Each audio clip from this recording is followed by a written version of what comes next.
My name is Toni Shellady. I am the technology facilitator / teacher / tech director at Voyager Academy Charter School in Durham. I want to kind of get an idea of what kind of audience I have here. How many of you guys are existing charters? Okay, all right, and how many of you are, I guess the rest of you are up and coming possible charters? Okay, good. All right, so like I said, my name is Toni Shellady. This is the first time I've given this presentation. I'm really excited about it because I'm really excited about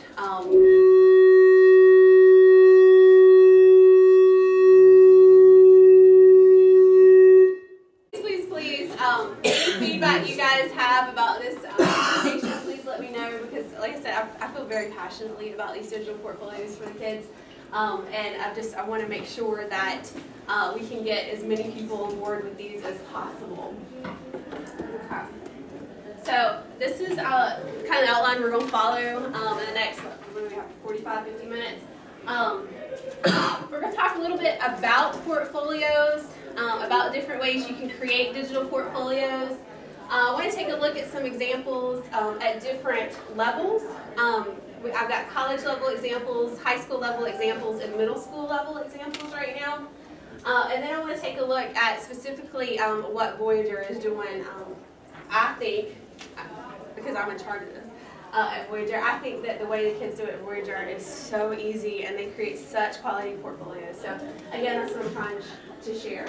Then we're going to talk a little bit about implementing digital portfolios at your schools, if you're interested, and what we have on the horizon, or what I'm kind of testing right now to pilot with some of my kids for up and coming years. So Voyager Academy, has anybody heard of Voyager? Anybody know kind of where it is? Okay. Voyager is, we started, gosh, what, grades 4 through 8 with like 320 kids. That was 6 years ago. Next year will be K-12 with almost 1,400 kids. So we've grown tremendously in 6 years. Technology is a big focus of our school. All of our technology, like some of you guys may have experienced, has come from donations. That's what got us up and started. Now that we're established, we're doing a little bit better with that. Our high school is currently a BYOD high school. It's bring your own device. So all of our high school kids bring their own computers or iPads or whatever it is, and we've got a network set up for that. For kids who can't afford laptops or don't have one at home, we do provide them for them.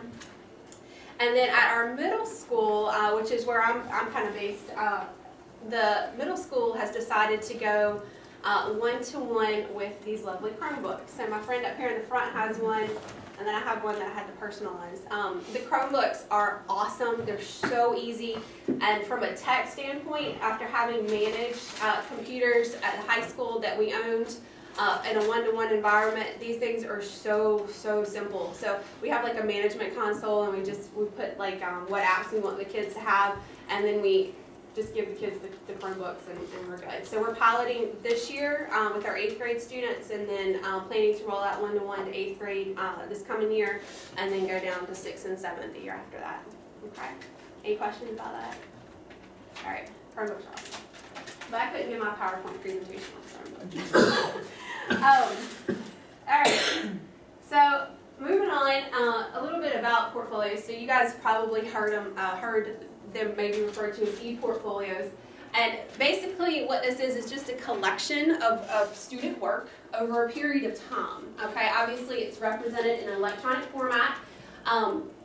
Things that we include writing samples, videos, and images. For example, we still have kids who do, like the trifold boards, and some kind of artwork in the hallway maybe too. And we just take digital pictures of those and put those on the portfolios. So we'll look at some examples in just a minute. So why create these portfolios? So how great would it be if we each had a portfolio that we could kind of look at now and just chronicle our academic life, right? I mean, I wish I had something like that. And when I see these kids creating these things, we're now in our 2nd year of digital portfolios, so kids have been adding stuff now for a couple of years, and some of them even went back and did a year before we started the portfolios. And they've really been able to see their progress over a period of time, okay? So they see how their writing has improved. Did they catch things? They're like, oh wait, I spelled something wrong last year, or I had this grammar mistake, and they go back and fix it. they're super proud of them. I mean, essentially what we have our kids doing is creating like a website about themselves, and so they're really, really, really proud of them. When you have, anytime I think you have kids do anything that's very personalized, and you let them kind of edit it like they want and create it like they want, I think you're going to get a lot more excitement from the kids. And like I said, it's very personal for them. So also colleges and jobs, okay? Increasingly, colleges are actually requiring some type of portfolio for admissions. Now, they're usually not going to be in the format that I'm going to show you guys today, and that's just because we haven't gotten to that point yet. But I know, for example, like my principal's daughter applied for college last year, and the application required her to have some type of portfolio. So what she had to do is essentially go in and like find all of her work that she was the most proud of, that she felt the best about, and upload the files one at a time. These kids with portfolios now, they're not going to have to do that, okay? They're going to already have these portfolios created, so essentially, you know, they can just give a link, you know, to the college that they're wanting to apply to.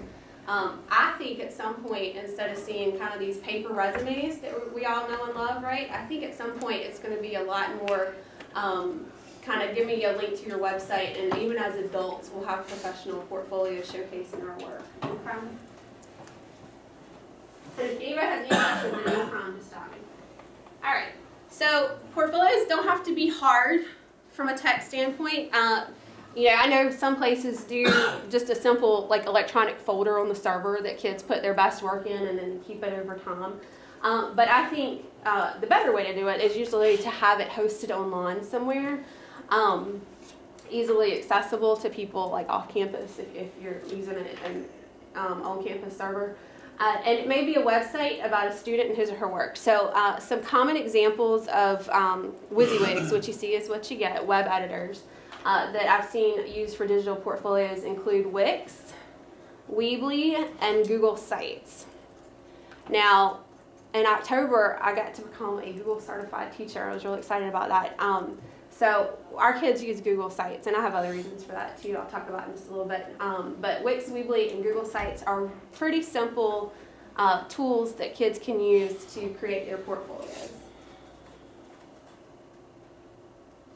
Okay, so I said that colleges were increasingly requiring them to get admissions into college, but also, they're requiring them before kids leave college. So Clemson University has an e-portfolio program, and I think it's a pretty good program. They're requiring all of their undergraduates leaving to have a digital portfolio.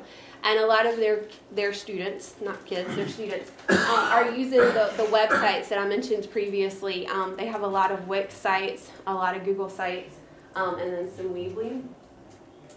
So Clemson's a really good one, and I pulled an example of the Clemson digital portfolios. They actually do e-portfolio awards. This was not the first place winner. The first place winner was like really graphic intense on the homepage, but he was the second place winner. So it's pretty simple. You know, a lot of times there's like a welcome message or something at the beginning, about me, samples of work, let's see, competencies, leadership scholars, and then resume. Okay, and like I said, I think increasingly we're going to start seeing that resume kind of built into a portfolio, and instead of giving these paper copies out, we're going to just send links to our portfolios. Okay. Voyager Academy is a project-based learning school. Does anybody else have a project-based learning philosophy at their charter? Okay. High Tech High, if you haven't heard of High Tech High is a wonderful project-based learning school. It's out in San Diego, California. And at Voyager, we've been fortunate enough to have the support from administrators to send groups of teachers out to High Tech High each year to kind of take a look at what they're doing. They do, it's like so much like real world stuff. Like they publish books and they do defenses. Like you think of like college students kind of defending an argument. The kids do that here in like sophomore or junior year. So High Tech High requires all of their kids to have digital portfolios. And you can actually go online and see all the portfolios, okay? So when you click the drop-down menu, it just lists the kid's first name and last initial. And then you can go on and look at some of the portfolios that those kids have. This is one example of one of the seniors this year. You can see it's a lot more basic than the ones from Clemson's ePortfolio program, but still it kind of does the trick. And the way they split theirs out is by grade level, okay? So that's usually going to be kind of your best bet, I think. One thing I don't do, it may work if you wanted to do portfolios with your school, but I don't split them out like by subject area. Okay, so I don't say, okay, here's everything for my math class, here's everything for my science class. And the reason I don't do that is because we're trying to encourage collaboration between classes. So a project may be like a math and science project. There may be even an art component. Like at Voyager, our 7th graders do a golden ratio project. So it's got math components, and they do writing about it. So it has some language arts competencies. And they also combine that with art. So I find that breaking apart by grade levels is fine, but once we get underneath or in those pages, I like to do it by the project name. And you'll see that in some of the examples I'm going to show you in just a minute. And I pulled a couple more from High Tech High. You can see they're still basic. I thought these are seniors, but I thought they were kind of cute. About me, projects page, contact information, internship, and resume. And again, these are also seniors. Okay. So, what in the world is crazy kids are Voyager doing? Well, they're doing digital portfolios, yes, but they're doing them a little bit differently, okay? We don't have the kids or the teachers teach the technology. Because as charter schools, one of the things, obviously, that we don't have as much of is resources, right? So, and especially when it comes to staff and personnel. Well, the last thing we want to tell our already overworked teachers is, hey, you got to teach them some technology skills to build these portfolios, right? That's a great way to get buy-in from the teachers, right? So we don't do that. And I know a lot of, like at High Tech High, they do have like a web design class, and it's the web design class that puts together the portfolios. But we at Voyager, we have a middle school web design class, but only 20 kids can take it. So not everybody has that luxury of being able to offer some kind of like technology class that allows them to do this. Plus, we want all of our 6th through 12th grade students to have portfolios, right? So what if a student comes in mid-year? What if, a student is new to us in their 9th grade year, okay? How are we going to catch them up? How are we going to get them on board? Especially if they don't have like a specific technology class. So that was kind of one of the things that we struggled with for a while. And then we kind of figured it out, I think. So I'm going to show you kind of like a video example that I put together. I brought my speakers. You might get a little loud over there if you need to turn it down.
But I gotta say I like them better than a lot of the ones I've seen online from some of the older kids. So I'm gonna just take a moment and just kind of show you where they got these from. So if you have technology with you and you want to go to this website and follow along, you can. If not, it's fine. I'm gonna show you here. This is actually, it's my website. I created this website to help my students, but I didn't want to make it specific to Voyager kids. I wanted to make it so that anybody could access this and anybody can use it. So totally free. I do it because I love it. And on this portfolio, or I'm sorry, on this website, we've got a few things. I'll just take you through a brief tour of it. Digital portfolios are my main focus on this, but I'm also really into like tech news and like PD training. So sometimes when doing professional development with teachers, that's another thing we don't really have as charter schools. Maybe the resources to bring in someone like a big district has who can go through and kind of teach them everything. So I do a lot of tutorial videos that can be both used by teachers and by students. So we had one grade level do a podcast, for example, and we actually uploaded them to iTunes. It was pretty cool. So they just use Audacity recording software, free recording software. Everything I do, I try to do free sources. And then I have the how-to section. So most of it right now is going to be on the Google Sites digital portfolios, but I also have like Google Tips. For example, I do a lot with internet safety. So I do have how to use like Google Safe Search. So if you do a parent night or whatnot for internet safety, you can definitely use some of these resources as well. And then this is actually a tool I used for teachers. It's does anybody ever use Google Forms? Google Forms, okay. So Flubaroo is a script plugin that you can put into Google Forms that will automatically grade something. So sometimes schools use services like Kia or ProProfs or whatnot, but they're paid services, and with those services they can automatically grade like tests and quizzes. Well, guess what? You can actually do that for free with Google. You just have to plug the script in. And script is a scary word for some people. It sounds like very techy, but it's actually very easy. So that's on there as well. And I'm going to do digital portfolios last. Student work examples. You're probably like, how does she have pictures of these kids on this website? As a charter school, of course, I know my kids and their families very well. So I've got permission from all their families to use this. There's no full names. I don't use any full names. I don't use places. I have my kids say, hey, I'm in the 7th grade at a charter school in North Carolina. Done. We don't say Voyager Academy. We don't say my full name is. Anything like, for example, this one right here. This is an 8th grade student last year. If there's any kind of like place that she says she plays sports or whatnot, even if it's like there's could be a million of them in the world, I do try to blur those out. All right. I do have a blog that I try to keep up to date pretty easily, or pretty often. And then just to kind of point out, I have the digital portfolio series right here. So the kids use a video series to create the digital portfolios, which I'll show you more in just a second. Internet safety mission contact form. This is kind of the magic right here. So I have the kids follow a 13 video tutorial series, and I update it all the time. Okay, so Google, of course, started hosting all their pictures on Google Plus instead of Picasa. So if somebody has a Google Plus account, all their pictures got moved to Picasa. So one thing I had to do was like to go and, the kids don't know what to do, to go in and make sure that I had a video on uploading pictures or using Google Plus in addition to Picasa. So it walks you through how to create a Google account if somebody doesn't have a Google account, how to create and set up a Google site. Now, one thing I have to say, a lot of schools are using Google Education apps. We use Google Education apps right now for our teachers, but as we roll out these Chromebooks to everyone and each person has their own, then we're going to start using Google Education apps for each individual student. As a charter school who works closely with parents, we do a lot of internet safety things, for example. We've had the luxury of having our parents actually set up accounts for their kids. So our parents set up accounts when the kids come in 6th grade, and then they keep those until 12th grade. So all the portfolios that you've seen, they've been created in a student's individual Gmail account or Google account. Okay? But we're going to kind of move away from that when we get to the Chromebooks. Each video, I would say on average, is about 10 minutes. There's the photo, one about Picasso web albums, and then one with Google Plus. They're a little bit longer, I just want to say, than what you may see. How to embed Google Docs is another one right here. They're a little bit longer than what you may see on, like, if you just go to YouTube and you're like, how do I add links in Google Sites? And the reason is because I've done this for 2 years now. I can anticipate every question, every problem these kids are going to have, and so I'm really good at explaining things as we go through. So I got like little bubbles that pop up, and I circle things and whatnot. I try to be as absolutely thorough as I can be because, again, my goal is that kids can create digital portfolios without teachers having to show them how to do every little thing. At our high school, when a new student comes in, one thing I want to add is their home-based teacher, their advisory teacher, allows them time to do this portfolio series during home-based time. So they get them built, even though nobody's teaching them how to do it. Okay, there is a lot of obviously student collaboration with this as well. So, you know, somebody's really good at it and they're in your home base, you can ask them questions if you have any. But questions are actually very minimal, and the way I've got it set up with these videos also on the website, you can comment and ask questions that way, and then I can get back to them. So I've helped people create portfolios I've never even met them before, and they're actually over in high school at Voyager. Okay.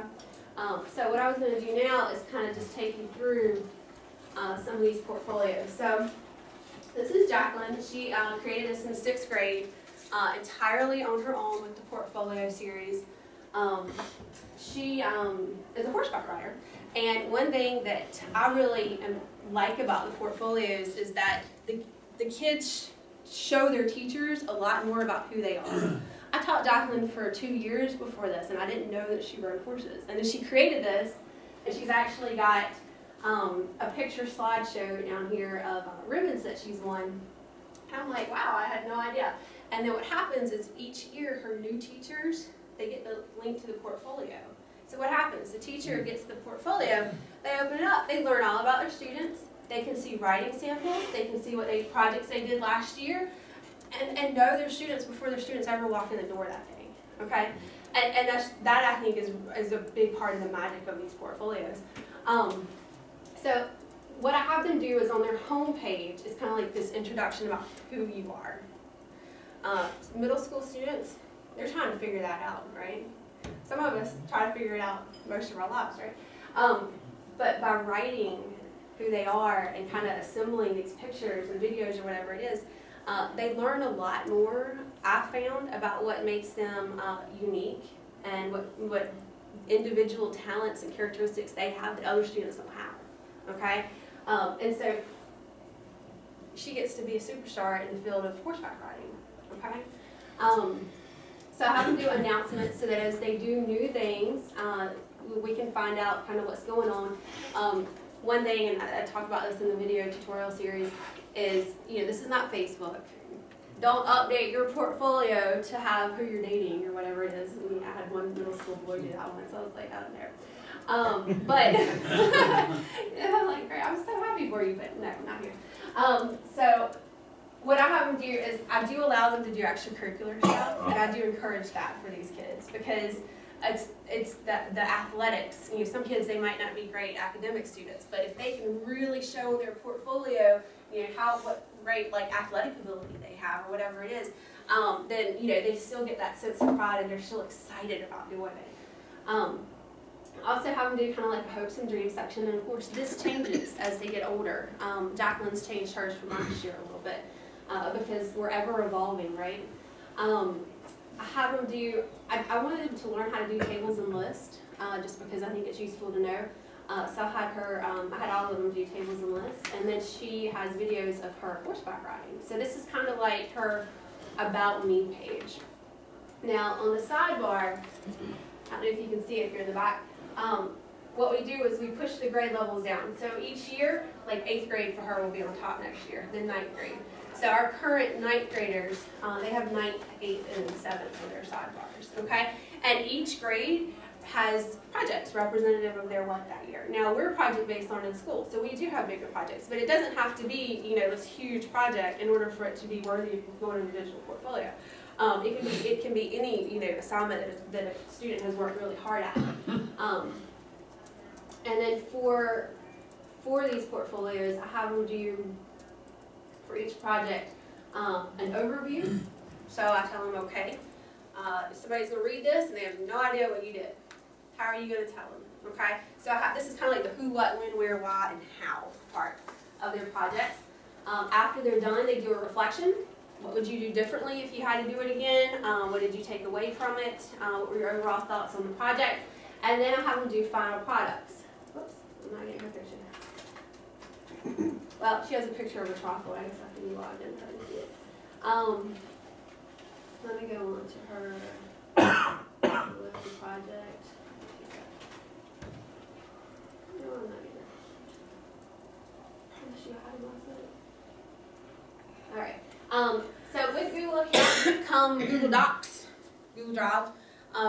Very wonderful because you can embed Google Docs straight onto portfolios and then change things as needed. So when she goes into her Google Drive, if she finds something she didn't like on here that she wrote, she can change it and automatically updates. What I like about this too is I don't have to open an attachment. Now she put it as an attachment, as a PDF attachment down here in the bottom, kind of as a backup. But I don't like having to download work to see it because then we all end up with like a bazillion things in our downloads folder, right?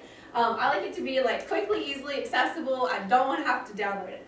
I also don't like attachments in my email if we can avoid it.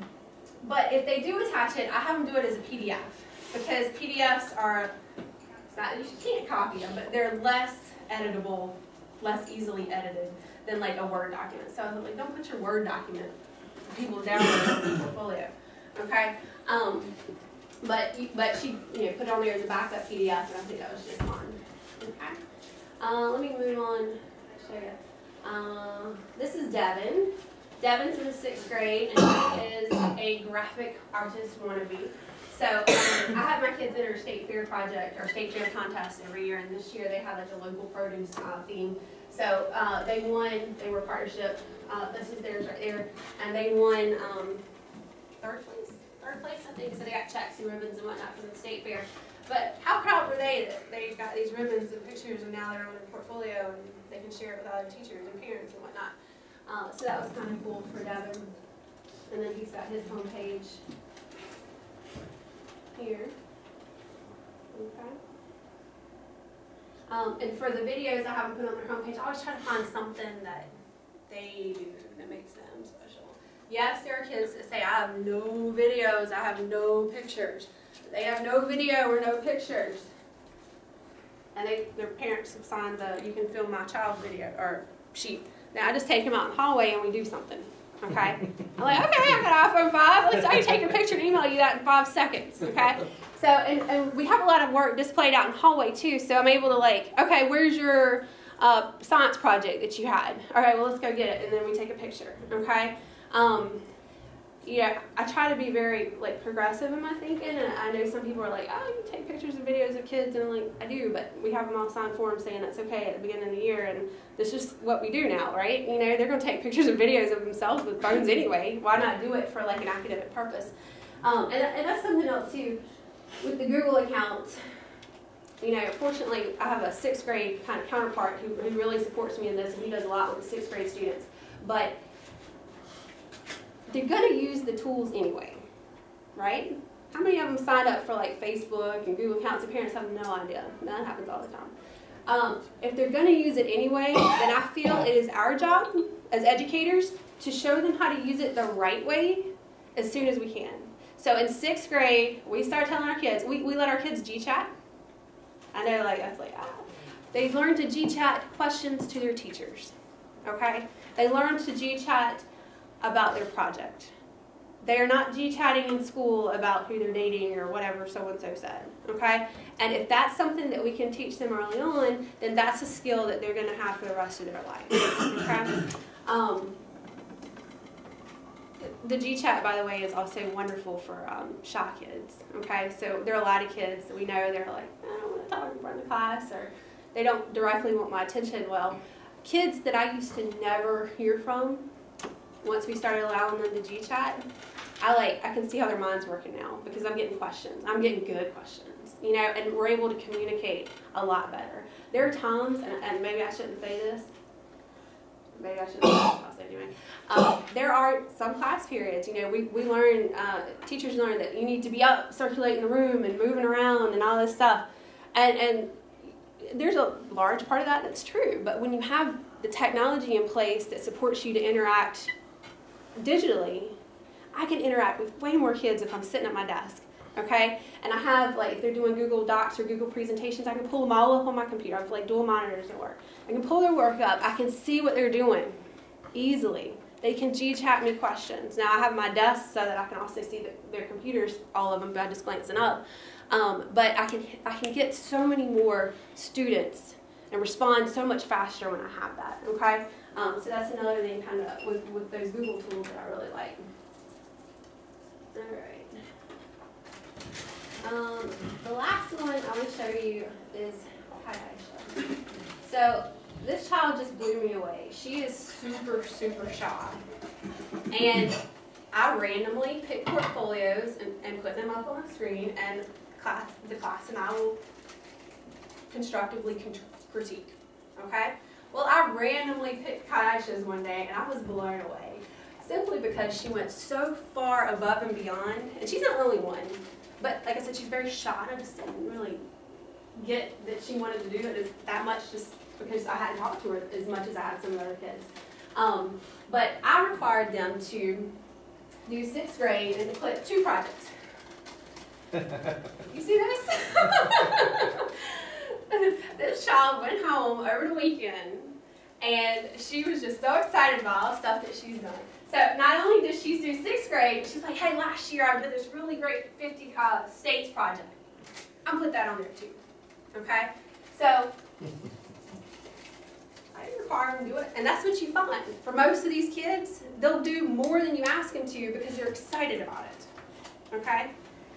All right, so like one thing, they just finished up an environmental issues play, which was actually really, really cute. The 6th graders went to the Durham Performing Arts Center and actually put on plays. And they had, everybody had a job. They were like makeup artists and stage designers and light designers. So we put videos of them, like, he was an actor, so they were practicing their acting. So that's actually a photo slideshow. And then that is also a photo slideshow, and then she's got videos. So the environmental issues play, each group was about something, each had different topics. There was one about fracking that won 1st place. They had judging a contest, and the play was called What the Frack, which I thought was pretty cute. But anyway, so she put all this on here, and then, you know, she went above and beyond, and she took these Google Docs and she embedded them, okay? So she was in charge of marketing. So I learned a lot about marketing. They actually had to write letters to local officials to kind of help them out with their play. A lot of community resources were used going into this. This was somebody at a local theater, as you can see right here. And yeah, she knew I didn't like attachments, so she went through and she put them all in as Google Docs. Okay. Any questions about that? But you guys can see, right? You can see, like, it's cool. The kids actually do really well at this.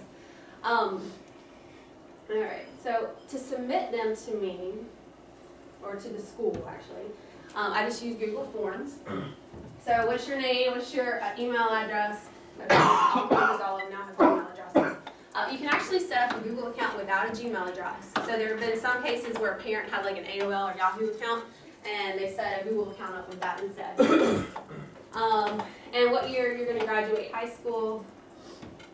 Okay, and then I just include a link to their digital portfolios. And of course, make sure all content is shared appropriately before you submit it. I don't have to share things publicly, obviously they're kids. But a lot of times, I do have them share, like, anyone with the link can view, because what we're finding, we started doing them just private, and it was just like, you know, select teachers and their parents. And that was fun, but increasingly they wanted to show them to more people. And so as they wanted to show them to more people, it just got easier, instead of adding all these people, to just do anyone with the link can view, and then, you know, obviously each one has a unique URL. So that's the way, you know, we do it, and we haven't had any problems with that right now. And then once you put it in a Google form, it just comes in here. it goes into a spreadsheet, and I can literally click on every student's portfolio and access it very quickly and easily. And then this copy right here, I have a copy of it that I share with the teachers. Okay, so the teachers can get to know their students before they can, even see how older students are doing. Okay. All right. So we talked about that. We just did this digital portfolio tutorial series. So let's see if we can get some student testimonials here. Hi, my name is Jackson. I'm in 7th grade, and I think my portfolio was a lot of fun making it. It was fun because it was easy using the teacher videos, and we would explain everything. I really enjoyed doing it and helping me share my work with everybody else. And I like to make it because I feel like when I go to apply for college in a couple of years in high school, they'll help me to show off my work so people can really see what I do.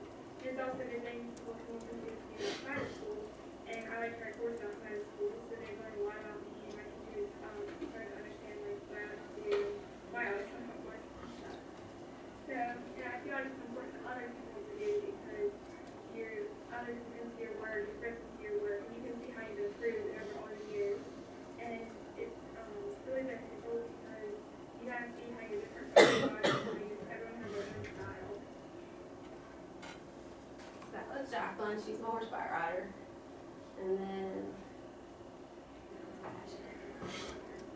Hi, my name is Tasha. I'm in the 6th grade, and my favorite thing about this project was that I got to write stuff out instead of speaking out in front of like the class.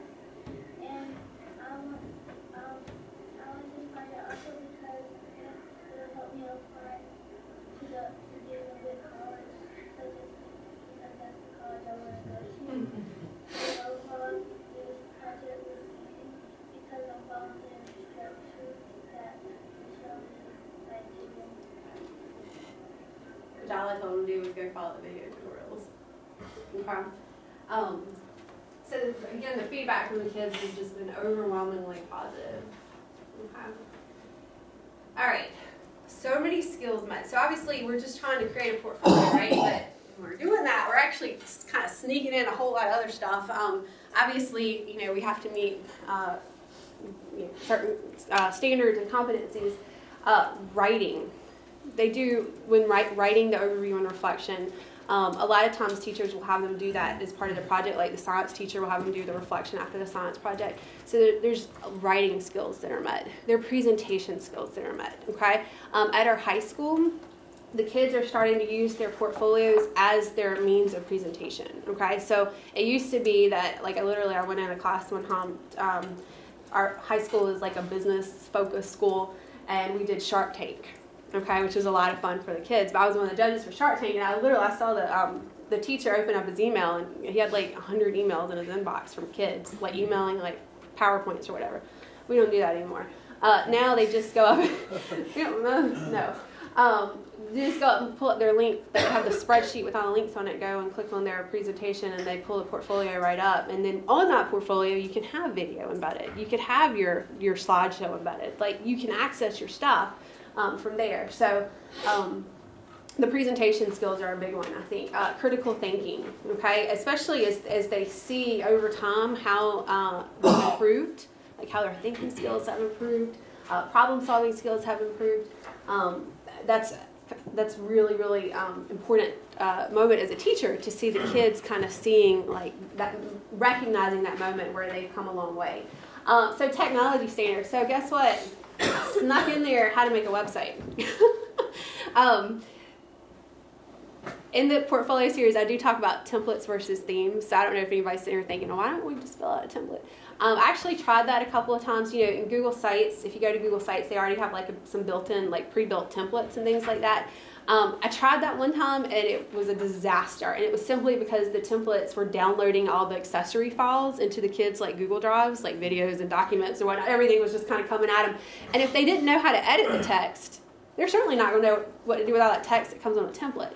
So I did this basic website building is now a skill that they have because they did their digital portfolio that way. And so what happens? How many kids have come to me and said, Miss Shellady, I did a website this weekend about this. Their favorite, whatever it is, okay, gaming. A lot of the boys like to go do websites about the games that they play or the forums. So they're building websites out of class because now they have the skills to do that, and they're excited about it. Okay, and then many more. All right, so kind of what you need if you want to do this, and I'm sure this guys what a lot of you here for. I would recommend, I do recommend Google Sites, and not just because Google told me to say that when I went and became a Google certified teacher. They didn't tell me that. But it's so awesome how the Google products just connect, okay? And once you're kind of familiar with something in Google, the rest of the stuff kind of makes sense to you, okay? I don't know, you know, I go to, a lot of charter schools don't send reps to like, the DPI stuff that goes on, just because they can't afford to send the teacher away for a day to go do this other stuff. I've been fortunate enough that Voyager has sent me to some DPI things. I don't go to all of them, obviously, because there's a lot of information that's just like, whoa, that doesn't apply to me or whatever it is. But I can tell you that the state went through a couple years where they were doing a lot of comparison on student email accounts, okay? And Windows Live was one of the top 2 choices, and Google was the other. And they have decided to go with Google. So I see, like, I think all of Wake County ordered, I think they ordered 100,000 Chromebooks, and they went Google Education apps. More and more schools I talk to, public schools, not charter schools, are doing the Google products, and it's just because, like I said, they seamlessly integrate. They're so easy to manage, and now that you have like these Chromebooks, the Chromebooks are, if you get the management console, which you would as a teacher or a school, they're $279 if you get this. The Acer model, battery life is 3.5 hours. It's $50 cheaper, but this is a 6.5 hour battery life. So when we have our kids use them, they don't have to charge them at all during the day. Lenovo makes one too. It's a couple $100 more. It's a lot more durable. Union County just finished rolling out a one-to-one plan at all of their middle and high schools. And by one-to-one, I mean like a typical like Dell laptop, I think is what they may have used. And guess what? They are taking them all out and putting Chromebooks in this coming year. And they decided to go with the Lenovo Chromebook simply because it was more durable. And you know what, at the high school with the one-to-ones, we have Acer netbooks that we lend the kids if they don't have computers. The biggest issue, and if you have one-to-one, you've probably seen this, is cracked screens. You just got to get somebody on site that knows how to fix them. And then, you know, we're doing a better job of trying to educate our kids about keeping them in the case. I've seen some schools, you know, they don't even allow them out of the case outside of the classroom. For me, I was rough on mine. I got a really nasty scratch across the front, so I went and got this cute little cover for it. And that's what I think I'm going to encourage our kids to do when we go one-to-one. So Google accounts, Google Education apps, by the way, are free for students.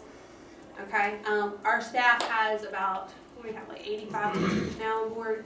We pay like $150 a month for the teachers, but with the kids are free. Okay, time, not a whole lot of time. The series, if you watch all the videos straight, you can consider like 2.5 hours.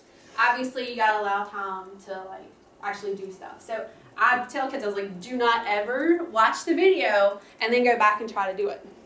First of all, you will hate the sound of my voice after that. You listen to the whole video for 10 minutes, and then you got to remember how to do it. So I train them to start and stop and do it with me along the way, so you got to allow time for that. So I always say to allow 5 hours plus prep time. So my kids, you know, sometimes the teacher's been really good about helping them write an overview or reflection, and sometimes they're having to come up with it on their own. The writing part, I think, is the biggest obstacle for some kids. Some kids are fine with it, you know, but the writing part, for some kids, we have to get some help on. The good news is they can build almost their entire portfolio without the writing in it, and then go back and put the writing in as it comes. So like photos of work, videos, or whatever it is. All right, support from teachers. So teachers, you don't have to teach any technology. Yay. So what can you do to still support us? Allow time for updating the portfolios in class, if they go to a computer lab once a week or whatever it is, just give them some time to update that. When doing any kind of project or assignment, It helps the teachers plan for how can this product be visually represented, okay? Is it going to be, if it's going to be like a trifold or something they've made, I need to plan to go ahead and take pictures of it, okay? We do an earthquake project where the teacher actually shakes, she has like, she made it out there, I'm not that crafty, but something that she shakes and it rocks, and it, they test like what the kids built, and if it falls down, you know, you get an F, or not F, but if it stays up, you did good. She filmed all those and put those on YouTube, and YouTube, anyone with the link can view. And YouTube, you know, has weird links or whatnot. And then she put them on her school website, so the kids were able to go in and get the videos quickly and easily and put them on their portfolios. And then it's important to prioritize, I think, project representation on the portfolios. So our high school teachers have started including in their rubrics for everything they do. It's like a big worthy project. On the rubrics they put, okay, this many points for getting this on your portfolio. And that just helps. Obviously you need access to mscomputerteacher.com. And then I put it is helpful but not required to allow for student collaboration on the portfolios. This keeps teachers focused on teaching content and not tech skills. These kids are great with technology, and all of us will find someone who loves it and is really good with another kid. All right. The last thing I want to say before we kind of maybe do some questions and discussion is there's something I started piloting this year that has been working really well, so I just wanted to kind of show that again. One thing that I think is important is if you're going to do the digital portfolios, you kind of need to make them like part of the common everyday language. The kids should know to come in, if they have computers, get on their portfolios, right? So, and the teachers need to know that we don't need to like put this in a back burner and like think about it twice a year, right? When we're like, oh, wait, we got to put a project on there. What are we going to do? So I've come up, I think, with this way to make the digital portfolios a little bit more of a one-stop shop. So how many of you guys are familiar with Homebase or hearing it more and more? Yeah, okay, me too.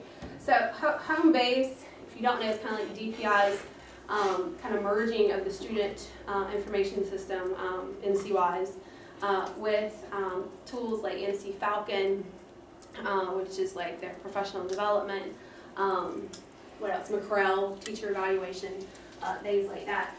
And there is going to be a place on here where it will allow students to upload work, but I've seen online demos of it, and it doesn't allow for large files like video and things like that. Like, I think they're going to have to host them somewhere else is what they're talking about, and each kid kind of has like a limit. I would much rather, for some reason, I hate to say this, don't quote me, but if I have to kind of bet on the reliability of Google versus DPI keeping the system up for a long period of time, I'm going to go with Google. So I think it's a little bit better kind of long-term plan, and the kids can take it with them when they leave, so much easier, you know, and we don't do much with them. So in planning for the one-stop shop digital portfolio, with Miss Jacqueline's class, you guys can see that she has this classes page, technology. Well, guess what? You can only see that because I'm logged in. Anybody else would not see that. Jacqueline sees that, and I see that, okay? So page level permissions. In Google Sites, you can do page level permissions. With page level permissions, instead of having the kids turn in a bunch of stuff to me via email or even share Google Docs, like when they share Google Docs with me, I have them like uncheck the email person. You know, there's a little chat box that says email the person and let them know that you're sharing. Like, don't please, I don't know. So I have them do like a table, okay? And they have their assignment name, they have a due date, they have status, and they have a link if applicable. So increasingly their work's going to be done on the computer, obviously. And if not, you know, they could take a picture of it and upload it. So I know you're probably thinking, wait, she said she turned it in on time, but did she really? This increases the accountability of the student, okay? And once we share this, and this is just piloting, we're just in the beginning phase of this. Once we share this with her parents, if her parents go in and they say, looks like she turned everything in on time and I went and saw all her work, and my grade book says something differently, I'd be like, well, sorry. You know, you can access previous versions of Google Sites too, so I can just pull up a previous version and be like, yeah, she wrote that in. So the kids kind of know that, and so they know that if, you know, they're not going to be truthful about it, they might as well not put anything on there. And then on each one of these, they just link to whatever it is they had to turn in. So they had to do a study guide. So they were doing that. And guess what? If I found names that, if this were like a writing assignment, and I was the language arts teacher, I could go in there and comment out to the side and say, hey, you know, better way to word this would be, have you thought about, or whatever it is. And it's constantly, we're interacting, right? We're totally interacting. So I think, and our high school thinks, I've done a presentation with them on this part of it. This is where Voyager at least is doing the one-stop shop with the private pages down here at the bottom. You know, maybe just shared between that grade level teachers and parents or whatever it is. But anything we can do to kind of take some of that responsibility, I think, off the teachers and put a little bit more on the students, I think is helpful. Okay? All right. The last thing I want to say is also with this, let's see here. She put in, maybe this here, for volleyball pictures. So I didn't ask her to do this. She just went in and did it on her own. But we can comment, right? She explicitly granted me permission to edit this. So anytime I see something I really like or whatnot, I can comment on it. And she can comment back to me. We can have a little conversation right here. And then on those private pages, I think that's really useful too for in class. So I've never taught for 50 minutes straight, I promise. Questions, comments, concerns, thoughts. My dream as an educator would be to see students everywhere with digital portfolios. Okay, and this series can help. If you have questions, please let me know. I do have business cards, or you can contact me via the website. Thank you guys so much.